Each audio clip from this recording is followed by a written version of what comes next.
तीसरा क्वेश्चन हम लेंगे और देखिए ऐसे प्रश्न 100% इंपॉर्टेंट होते हैं, याद रखिएगा जब भी ऐसे क्वेश्चंस आएंगे तो आपको बहुत ही फोकस होकर के काम करना होगा। बैच में इस तरह के प्रश्न पढ़ाए गए हैं और अगर आप जानते हैं तो इस प्रश्न का भी उत्तर आराम से बता सकते हैं जो समझ पाएंगे। अभाज्य, अभाज्य मतलब prime number. What about the prime number, tell me anyone. आप सबको पता होगा कि प्राइम नंबर होता क्या है। एक ऐसा नंबर जो कि स्वयं से डिवाइड होता है और एक से डिवाइड होता है। मतलब हम तो ऐसे कह सकते हैं कि कोई भी नंबर स्वयं और एक से डिवाइड ही होता है। लेकिन प्राइम के बारे में कहा जाता है कि स्वयं से हो, एक से हो, बाकी किसी से ना हो। मतलब वो कंफर्म कर रहा है कि भैया और हम किसी से डिवाइड नहीं हो सकते हैं।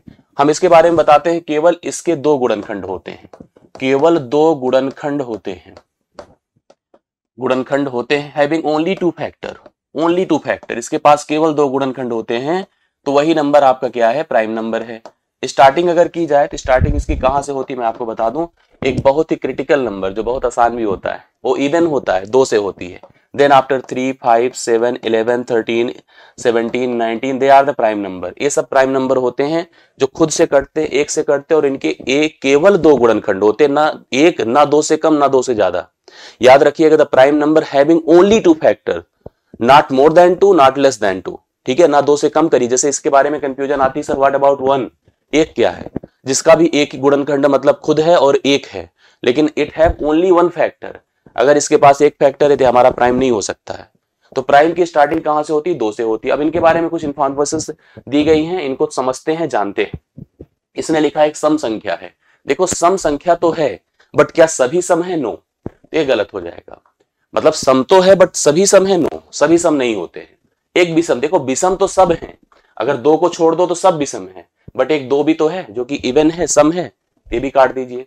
मतलब अगर केवल सम बोलेगा तो भैया माफी दीजिए, केवल विषम बोलेगा यार बड़ा क्लोज तो थे आप, लेकिन थोड़ा सा एक लाइन और कह देते कि दो को छोड़कर, तो जरूर आप हमारे सामने आसपास आ जाते, लेकिन हम इस समय तो गलत रॉन्ग कर देंगे।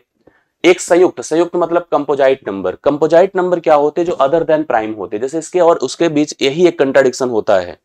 प्राइम कहता है ओनली टू फैक्टर, कंपोजाइट कहता है एटलीस्ट थ्री फैक्टर।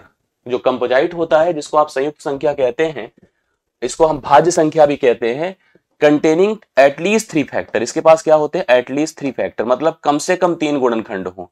एकदम उसका विरोधी यही होता है। भाज्य और अभाज्य आपस में कंट्राडिक्टिव होते हैं, तो हम कह सकते हैं अगर इसके तीन गुणनखंड कम से कम होंगे तब तो अभाज्य भाज्य होगा। जैसे चार है तो चार के देखिए तीन गुणनखंड हैं, तो अब यह भाज्य शुरू हो सकता है। बाकी तीन से ज्यादा चाहे जितने गुणनखंड होंगे वह सब भाज्य ही होगा। तो लेकिन यहां कहने का सेंस है कि एक संयुक्त संख्या है, एक कंपोजाइट नंबर है, तो ये बिल्कुल नहीं हो सकता प्राइम। तो इनमें से कोई नहीं होगा, मतलब ना तो यह सम केवल होगा, ना विषम होगा, कंपोजाइट तो किसी भी हालत में हो ही नहीं सकता है। तो आप कह दीजिए भैया तीनों तो रॉन्ग है, तो इनमें से कोई नहीं, डी ऑप्शन को हम लोग राइट सोल्यूशन कहेंगे।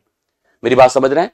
तो यहां पर इवन भी हो सकता है, ऑड भी हो सकता है, लेकिन केवल नहीं हो सकता, इसलिए पहले और दूसरे को गलत किया। और अंतिम में हमने संयुक्त को तो हम बिल्कुल ले ही नहीं सकते, कंपोजाइट अर्थात भाज्य संख्या को ले ही नहीं सकते, इसको तो हमने टोटली रॉन्ग कर दिया। तो सी ऑप्शन हो नहीं सकता, केवल डी ऑप्शन इस प्रश्न का राइट सोल्यूशन हो जाएगा।